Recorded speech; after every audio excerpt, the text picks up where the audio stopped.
आत्म भाव न भावता जीव लहे केवल ज्ञान रे। आत्म भाव न भावता जीव लहे केवल ज्ञान रे। आत्म भाव न भावता जीव लहे केवल ज्ञान रे। आत्म भाव न भावता जीव लहे केवल ज्ञान रे। आत्म भाव न भावता जीव लहे केवल ज्ञान रे। आत्म भाव न भावता जीव लहे केवल ज्ञान रे। आत्म भाव न भावता जीव लहे केवल ज्ञान रे। आत्म भाव न भावता जीव लहे।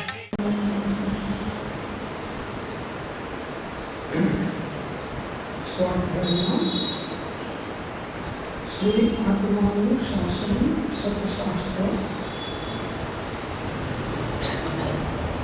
श्लोक 10 એના ઉપર વિચાર ચાલે છે। સંયમ દર્શનનો અધિકાર છે એમાં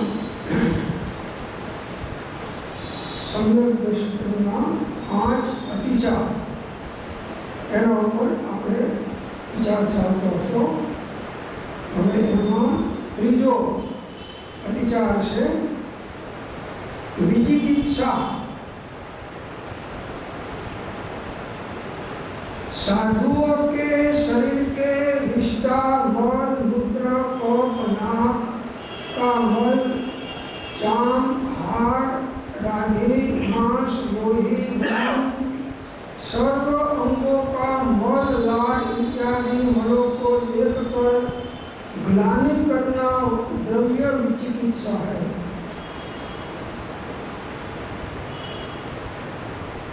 આવી અશુચિમય પદાર્થો કોઈ ધર્માત્મા પુરુષોમાં કે કોઈ સાધુ ભગવંતોમાં જોવામાં આવે શરીર છે તો શરીરમાં તો બધી 7 મલિન ધાતુઓ ભરેલી છે।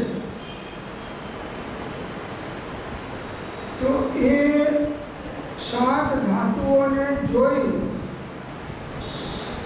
અને એમાં ગ્લાનિ કરવી એના કારણે એમના વયાવૃત્તિ સેવાથી દૂર રહેવું।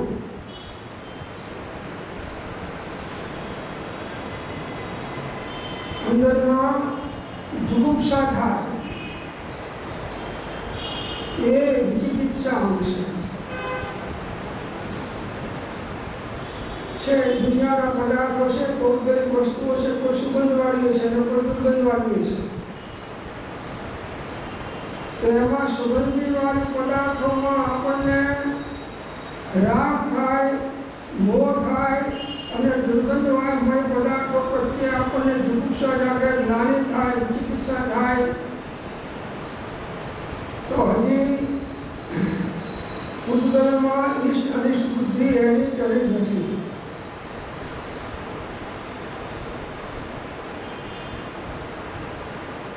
આ બધા પૂતગલના પ્રકારો છે। શરીરમાં જે 7 મલિન ધાતુઓ છે, દુર્ગંધમય પદાર્થો છે, એ પૌદ્ગલિક વસ્તુઓ છે। એને જોઈ અને આપણે ધર્માત્માઓની સેવા ચૂકી જઈએ,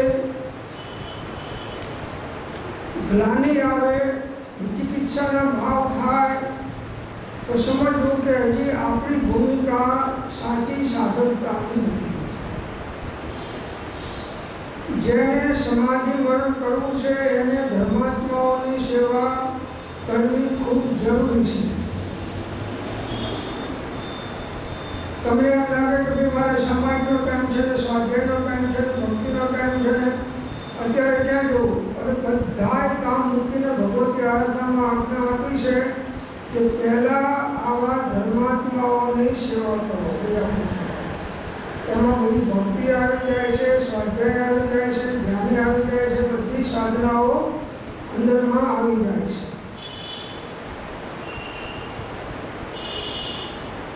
ગ્લાનિ કરવી નહીં। માં હોય તો બાળકને આ વિસ્તાર જોતી હોય છે, એના બધા ભીના થયા હોય કપડાં પેશાબ નીકળ એને સાફે કરે છે, પેશાબવાળી જગ્યામાં એ શું જાય છે, પેલાને ચોખામાં શું આવે છે, એને જ્ઞાની થતી જુગુપ્સા થતી નથી માતાને. તો એવી રીતે ધર્માત્મા જીવોને પણ કોઈ કર્મના ઉદય હોય છે તો એમને પણ આવી અનેક પ્રકારની વિષ્ટા મળમૂત્ર કફ નાક હાડ આદિ માંસ લોહી વમન થાય. તો આ બધા અંગોની અંદરમાંથી મળદાર ઇત્યાદિ મળોને જોઈ અને જો આપણને જ્ઞાની થાય અને સેવાની વૃત્તિથી દૂર રહીએ તો સમજવું કે હજી આપણામાં સાચી મુમુક્ષુતા આવી નથી. વધારે લાભ છે વૈયાવૃતમાં જે લાભ થાય છે એવો લાભ તમને એકેમાં નહીં થાય. વૈયાવૃત એ સ્વાધ્યાય છે, એ ધ્યાન છે, એ તપ છે. બધાએ કામોને મૂકી અને ત્યાં તો ભગવતી આરાધનામાં તો 48 સાધુઓ એક સાધુની સેવા કરવામાં, વૈયાવૃત કરવામાં, સમાધિમન કરવામાં હોય છે. 48 સાધુઓ.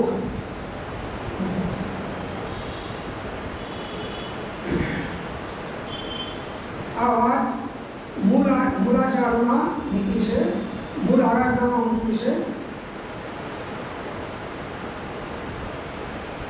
એ પ્રમાણે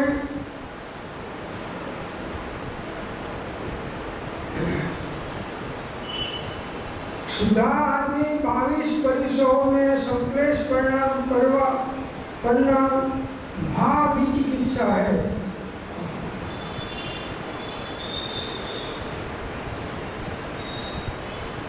सुधा, उषा, ठंडी, गर्मी, डांस, मच्छर, स्त्री परिसर और બધા 22 પ્રકારના પરિસરો છે. એ પરિસરો આવે એ વખતે સંક્લેશ પરિણામ થઈ જાય તો એ ભાવ વિચિકિત્સા છે. દ્રવ્ય અભાવ પરિસરોમાં પણ સંક્લેશ પરિણામ થવા ના જોઈએ. એવા ઉદયો અને નિમિત્તો આવે પ્રતિકૂળ, તેની અંદરમાં પણ સંક્લેશ પરિણામ થવા ના જોઈએ. પરિણામે બંધ છે, પરિણામથી બંધ છે. તો કોઈ પણ નિમિત્તે પરિણામ સંક્લેશમય થયા તો એ ભાવ વિચિકિત્સા છે, અને સંક્લેશ પરિણામ ના થાય તો એ ભાવ નિર્વિચિકિત્સા છે.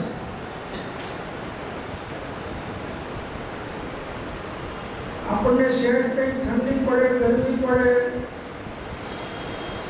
તરત એસી ચાલુ કરી દઈએ, હીટર ચાલુ કરી દઈએ છીએ. આ દેહાધ્યાસ છે. થોડું સહન કરતા નહીં શીખો તો છેલ્લે જ્યારે બોર્ડની એક્ઝામ આવશે ત્યારે શું કરશે? વેદનાઓ તો થશે કે નહીં થાય કંઈ ને કંઈ.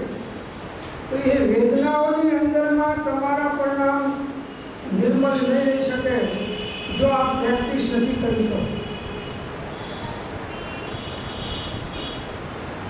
ચીનની સામે લડાઈ થઈ 62ની સાલમાં. ત્યારે કોણ સંરક્ષણ પ્રધાન? કૃષ્ણ મેનન હતા સંરક્ષણ પ્રધાન. તો એને એમ થયું કે આ લશ્કરને પહેલા બહુ તૈયાર કરીને ગોળીબારો કરાવવા, તોપના ગોળાઓ છોડાવવા, નાકામાં ખર્ચા કરવા, અમને સાધન રાખો, જ્યારે કંઈ થાય ત્યારે તરત એનો ઉપયોગ કરી લેવાનો. પેલા ચીનના ધાડા ચડી આવ્યા અને આ હિન્દુસ્તાનના સૈનિકો ટકી શક્યા નહીં, કેમ કે પ્રેક્ટિસ નથી.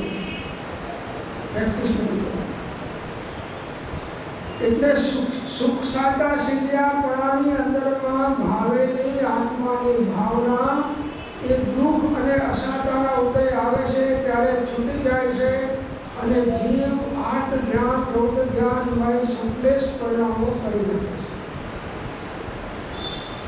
એટલે અત્યારથી બધી પ્રતિકૂળતાઓની અંદરમાં ક્ષમતા ભાવની વૃદ્ધિ થાય એ પ્રકારની સાધનામાં જાગૃતિ રાખશું તો છેલ્લે બોર્ડની એક્ઝામમાં આપણે પાસ થઈશું સારા માર્કે. સમાધિકરણ કરશું તો સમાધિકરણ પકડી જાય, છેલ્લે વખતે સંકલેશ પરિણામ થાય તો એનું સમાધિ મરણ પકડી ગયું, એની ગતિ પકડી ગઈ.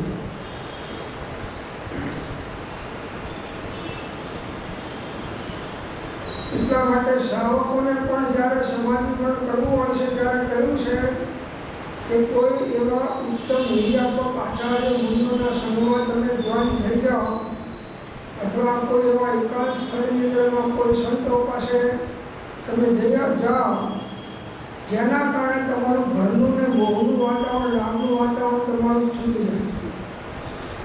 ઘરનું લાભનું વાતાવરણ છૂટી જાય. પેલા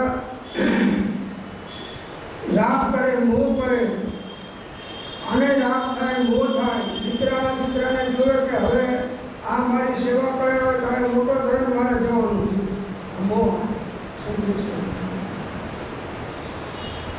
આપણી વાત તો જવા દો, પણ સાધુઓના સંઘમાં જે આચાર્ય ભગવાન છે, જેમના હાથ નીચે અનેક સાધુઓ સાધના કર્યા છે, ઘણા સમયથી એમની અંદરમાં સાધુઓ સાધનાઓ કરે છે, એમની આજ્ઞા પ્રમાણે ચાલે છે. એ આચાર્ય ભગવાનને પણ જ્યારે છેલ્લો સમય સમાધિ મરણનો આવે છે ત્યારે એમને પણ આજ્ઞા આપી ભગવતી આરાધનામાં કે હવે તમે તમારો સંઘ છોડીને બીજા સંઘમાં જાઓ. આ સંઘમાં પણ કેમ કે તમને શિષ્યોને દર્શન કાં તો રાગ આવશે અને કોઈ શિષ્યએ તમારી આજ્ઞા નહીં માની હોય તેના ઉપર દ્વેષ થશે, અને તમારા સિદ્ધિદાચાર છે એ વખતે તો પણ એ શિષ્ય તમને કહી નહીં શકે, કોઈ તમારા સંકલેશ પરિણામ થશે. માટે તમારો જે સંપ્રદાય હોય એને છોડી અને અન્ય આચાર્યો પાસે જઈ અને આ સમાધિ મરણ કરવું. એક વખત ભગવતી આરાધના વાંચવા જેવું છે, બહુ ઉત્તમ શાસ્ત્ર છે. ઉપાડો જોઈએ તો આ આરામાં એક જ શાસ્ત્ર હોય તો પણ બધા શાસ્ત્રોના સાર રૂપે છે, ખરેખર સાર રૂપે છે. સર્વ પ્રકારનો બોધ સર્વાંગ રીતે લગભગ એમાં આપે છે.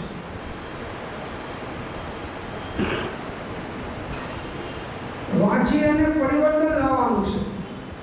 માત્ર વાંચી જવાથી કલ્યાણ નથી. એને અનુરૂપ જે ગુણોનું વર્ણન શાસ્ત્રમાં કર્યું છે એ ગુણો આત્મામાં પ્રગટ થાય તો લાભ. જે ગુણોનું વર્ણન શાસ્ત્રોમાં જ્ઞાનીઓએ કર્યું છે એ ગુણો આપણા આત્મામાં પ્રગટ થાય તો લાભ. ગુણો ગોખી જવાથી કે બોલી જવાથી લાભ નથી. तो क्षुधा आदि 22 परिसरों में संक्लेश परिणाम करना भाव विचिकित्सा है.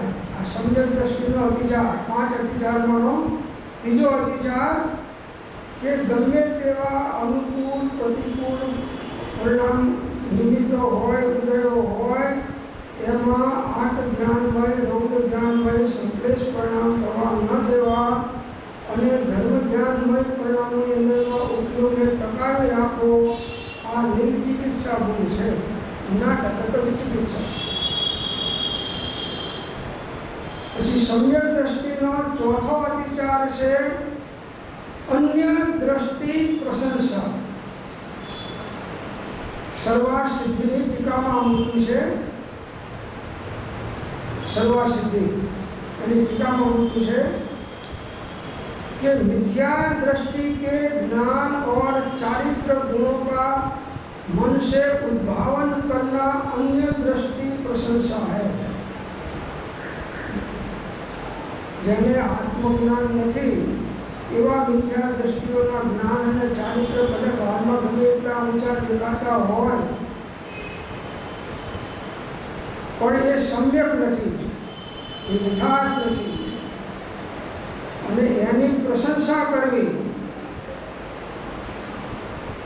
એ અન્ય દ્રષ્ટિ પ્રશંસા સંયમનો અતિચાર છે.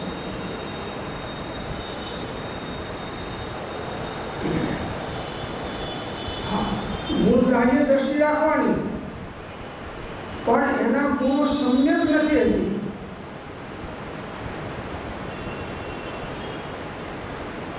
ઉપાડો બધા સંતોને માર્ગાનુસારીમાં મૂક્યા. બ્રહ્મચારી છે મોટામાં પણ નરસિંહ મહેતાને લોકોને માર્ગાનુસારી મૂકે છે, જ્ઞાનીમાં નથી મૂકતા, માર્ગાનુસારી મૂકે છે.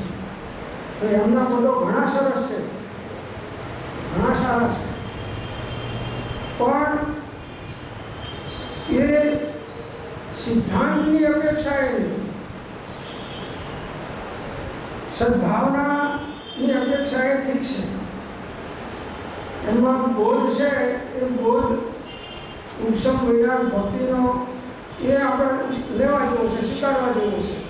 શાદ્વાદ દ્રષ્ટિ કે જ્યાં જેની પાસેથી જે એની માસ્ટરી યોગ્યતાવાળી હોય એ વસ્તુ તમે લઈ લો, એનો કંઈ નિષેધ નથી. પણ એનો અર્થ એવો નહીં કે એની ખતવણી તમારે ખોટી કરી નાખીને એને સમ્યક દ્રષ્ટિ મૂકી દેવું, એ નથી. મીરાબાઈ બધાને, કબીરજી બધાને માર્ગદર્શન મૂકે છે, કબીરજી નહીં. મીરાબાઈ, નરસિંહ મહેતા,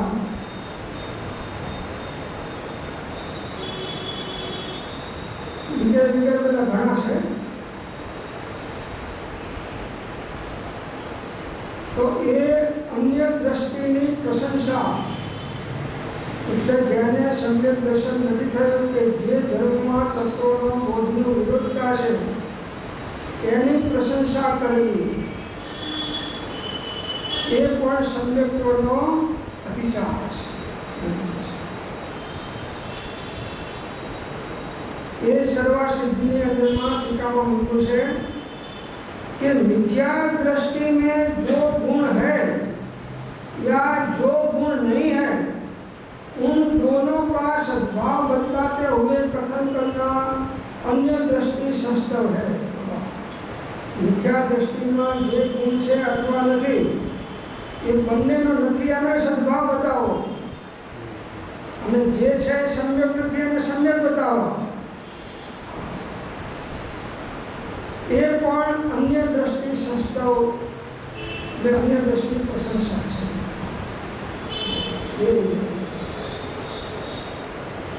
તમને એમ થશે કે આ સંપ્રદાયવાદ છે. આ સંપ્રદાયવાદ નથી હો. હા, કેમ કે આ પ્રવૃત્તિના કરનારા આચાર્ય ભગવંતો રત્નત્રયધારી આચાર્યો છે અને એમને જગતના કોઈ જીવ પ્રત્યે રાગ દ્વેષ નથી. પણ તત્વની શ્રદ્ધાની વિપરીતતાની પુષ્ટિ થાય એવું તો એ નહીં કરવાનું.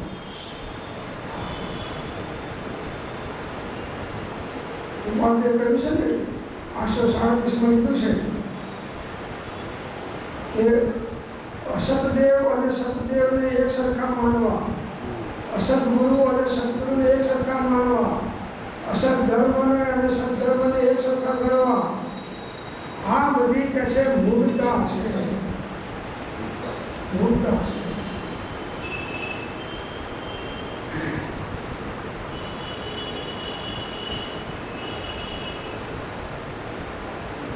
એટલે અન્ય દ્રષ્ટિની પ્રશંસા પણ નહીં, કેમ કે એના ગુણો સમ્યક નથી.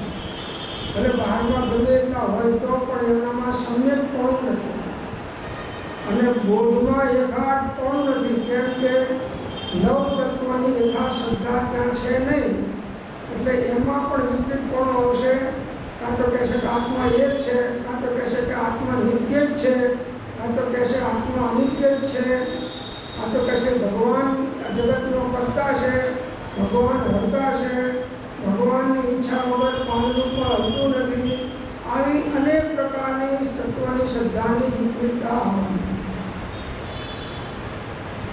એના કારણે તમારો મિથ્યાત્વ જે તૂટવા આવ્યો છે એ ગાઢું થતું જશે. એમના પ્રત્યે પ્રેમ ભાવ રાખવામાં કોઈ દોષ નથી, પણ એમની સ્તુતિ સ્તવન પ્રશંસા નહીં, પ્રેમ ભાવ રાખો.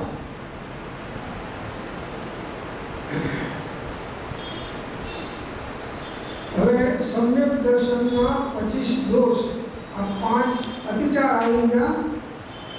હવે સમ્યક દર્શનના 25 દોષ છે. આ 25 દોષથી રહિત સમ્યક દર્શન હોય તો એ નિર્મલ કહેવાય, નહીં તો સદોષતાયુક્ત કહેવાય. કે કયા કયા 25 દોષ છે? તો કે 3 મૂળતા,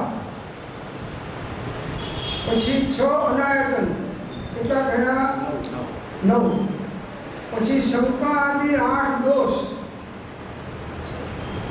શંકા કાંક્ષા સારી 8 દોષ, કેટલા થયા? 17.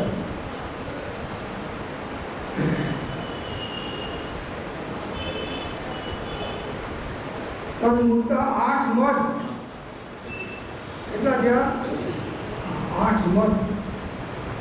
આ 25 દોષો સમ્યક દર્શનના જ્ઞાનીઓએ બતાવ્યા છે.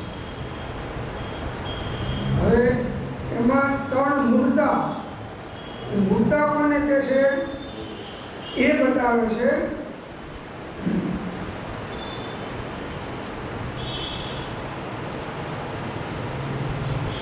કે ઉદેવમાં દેવ બુદ્ધિ, अधर्म धर्म बुद्धि અને कुगुरुમાં गुरु बुद्धि होने को मूर्ता कहते हैं.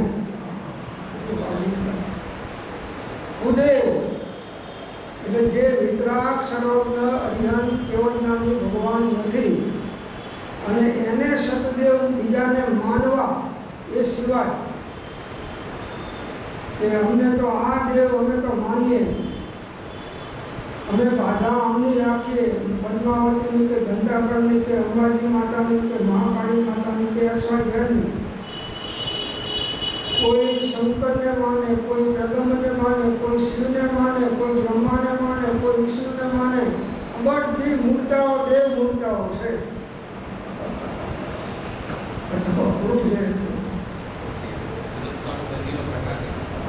મૂર્તા બધી તો છે આગળ, પણ આ મૂર્તામાં બધું આવી જાય. જ્ઞાની પુરુષો સંક્ષેપમાં બધો સાર કરે. જેમ કે એક શબ્દ છે જગત, 14 રાજલોકની બધી વસ્તુ આવી, એક જ શબ્દ જગત. એમ ઉદેવમાં દેવ બુદ્ધિ થવી એ દેવ મૂર્તા છે. અધર્મમાં ધર્મ બુદ્ધિ થવી. હવે ધર્મ તો રત્નત્રયમય છે. સમ્યક દર્શન જ્ઞાન ચારિત્રમય ધર્મ છે, અહિંસામય ધર્મ છે, 10 લક્ષણ ધર્મ છે અને વસ્તુ સ્વભાવમય ધર્મ છે. આ સિવાય જે કંઈ તમે શુભ ક્રિયાઓ કે અનુષ્ઠાનો કે પ્રવૃત્તિઓ કરો એ સ્વભાવયુક્ત એને ધર્મ કહેવાતો નથી, અથવા એ વ્યવહાર ધર્મ છે, નિશ્ચય ધર્મ, સાચો ધર્મ એ નથી, સંવર નિદ્રા અને મોક્ષ માર્ગ રૂપે ધર્મ નથી. હવે એની અંદરમાં ધર્મ બુદ્ધિ કરીને તમે કરો. ભક્તિ કરવાની ના નિષેધ નથી, શાસ્ત્ર વાંચવાનો નિષેધ નથી, ભગવાનની પૂજા કરવાનો નિષેધ નથી, પણ એમાં ધર્મ માનવો એ નિષેધ છે. ભગવાનની પૂજા કરવી એ ધર્મ નથી, ધર્મ નથી. આ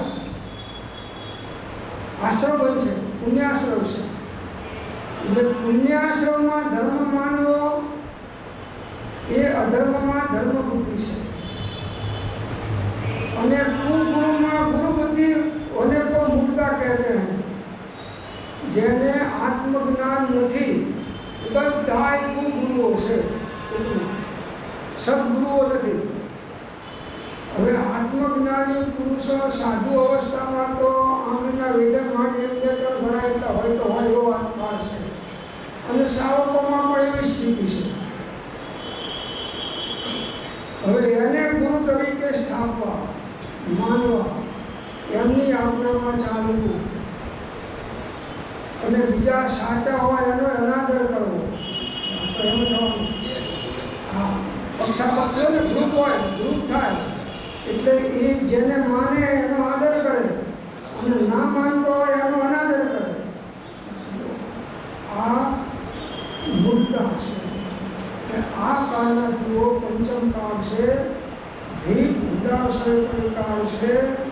એટલે આ કાળમાં આવા જીવોની સંખ્યા વિશેષપણે રહેવાની. એમાંથી બચી શકાય તો બચો, નહીં તો જેવું જેનું ભલું થતું. ઠીક છે, કોઈ તમને સારો બોધ આપે અને સારા માર્ગે ચડાવે એવા શુભેચ્છા સંપન્ન જીવોના સંપર્કમાં પણ રહેવું તો વિષય નથી કયો જ્ઞાની. પણ એને ગુરુ તરીકે નહીં સ્થાપો, ઉપકારી તરીકે બરાબર છે. તમે એને ઉપકારી તરીકે રાખો. આત્મજ્ઞાની શ્રાવક હોય એને કદાચ તમે ગુરુ તરીકે માનો તો બહુ મોટું નુકસાન નથી, કેમ કે યોગ્યતાવાળો જીવતો છે. આમ તો સિદ્ધાંતની અંદરમાં, શાસ્ત્રમાં, આગમોમાં તો રત્નત્રયધારી મુનિઓ જ ગુરુ તરીકે છે, અસંયમીઓ નથી. પણ છતાંય કોઈ એવા વિશિષ્ટ જ્ઞાની થઈ ગયા હોય અને તમે એને સ્થાપન કરો તો એમાં કોઈ મોટું નુકસાન નથી.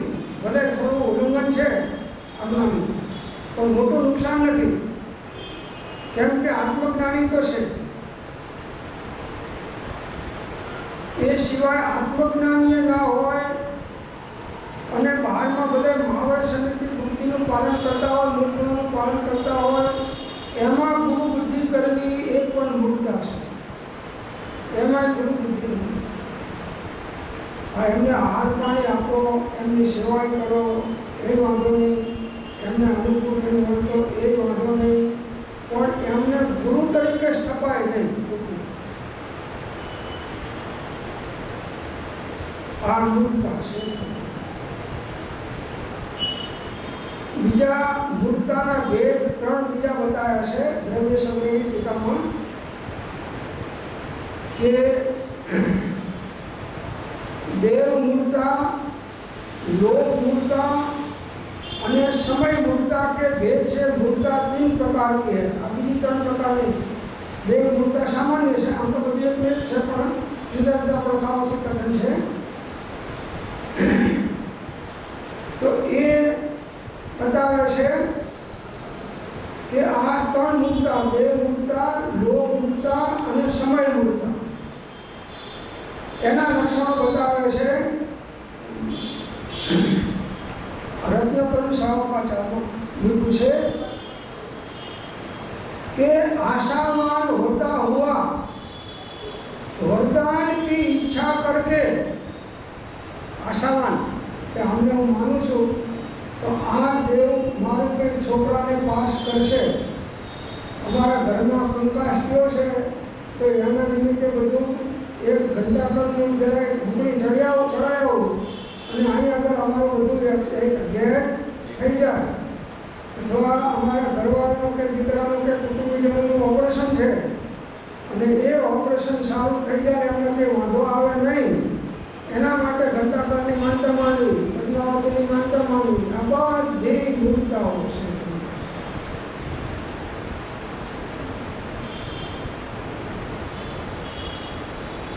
मानता मात्र मूर्ता है, मानता मात्र मूर्ता है, मानता नहीं. सौ सोना करोड़ना उदय अनुभव जे जेने जे साता साता लाभ लाभना उदय आवाना है एमा इंद्र जनेन्द्र नरेन्द्र पण के आगू पाछू करी सकता वस्तुનું સ્વરૂપ જ આવું છે. तो आशावान होता हुआ वरदान की इच्छा करके राग द्वेष रूपी मेल से मलिन देवताओं की उपासना की जाती है. બધા મલિન દેવ 18 दोषमानो एक पण दोष હોય તો એ મલિન દેવ છે, સતદેવ નથી, અસતદેવ છે. એ 18 દૂષણ તરજીત તનો મુનિજન વૃંદે ગાયા, अविरति रूपक दोष निरूपण निर्दोषण मन भाया हो मनवी जी ना सेवक क्या हो गणी. इणविध परखी मन विश्रामी जिनवर गुण जे गावे, दिन बंधुनी महल जलती आनंद घन पद पावे.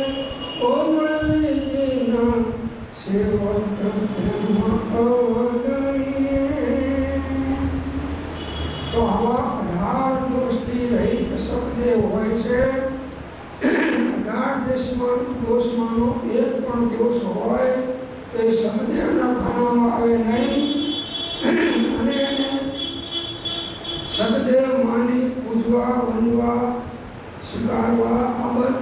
દેવ મૂળતા છે. જય મંત્ર કરો બસ. બધા સુખડી ખાવાનો ભાવ ભરવાનો વધારો. ત્યાં આગળ કોઈ સંબંધી ત્યાં જવું પડે સંબંધીની સાથે. તો સુખડી ખાવા વાંધો નહીં, પણ એટલું એમને કહેવાનું કે આ સુખડીથી મારું કલ્યાણ નથી, મારું કલ્યાણ તો મારા રત્નજયના ભાવથી છે. અને હું તમારી પાસે કોઈ માનતા કરવા આવ્યો નથી.